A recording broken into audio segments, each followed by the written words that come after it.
Welcome to Buddha.say. Today's topic is, you think understanding no self is enough? Tsongkhapa asks, then where does your pain come from? Have you ever thought this? I know there's no truly existing I. So why does physical pain, emotional suffering, still feel so real? Tsongkhapa explains in the great treatise on the stages of the path, Lamrim, Chenmo, Vipashyana. You may have dismantled the idea of a real self, yet silently continue to assume that my eyes, my body, my feelings, my pain are truly existent. Key insight 1. Why does realizing no self begin to shake the body and mind?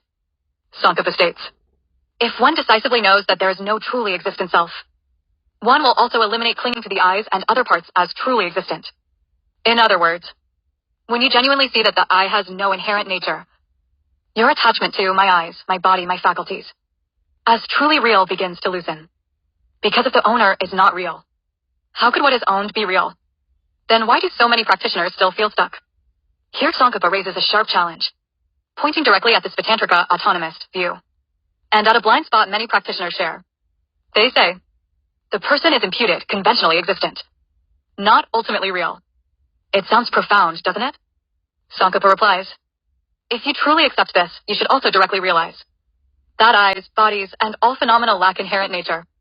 Tsongkhapa's decisive counter-question, if merely admitting something is imputed, already means realizing emptiness, then why do you still need so much reasoning, analysis, and proof to establish that the I lacks inherent existence, or that a sprout lacks inherent existence? The sprout analogy, precise and penetrating. A sprout is coarse and obvious. Even this Vipassana is admitted as imputed. So by your logic, you should already have realized that a sprout lacks inherent existence. But in reality, you haven't. You still need to apply dependent origination, logical analysis, and step-by-step reasoning. This reveals a crucial point.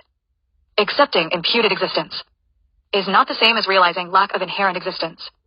What Tsongkhapa is really pointing to, this is not a sectarian debate. It is a practical diagnosis of practice. You may verbally accept something as imputed, while your mind still secretly grasps it as ultimately real. And this is exactly why you understand no self. Yet suffering remains. Emotion still sees you completely. Closing, this is not about schools, but daily life.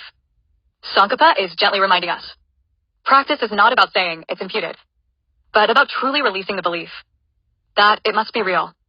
When even your eyes, body, sensations, and thoughts are no longer grasped as ultimately existent, only then do you genuinely begin to enter the realization of no self of phenomena. If you want to continue learning how Tsongkhapa leads the mind from dismantling self-clinging to a place where even suffering cannot bind you, subscribe to Buddha.say.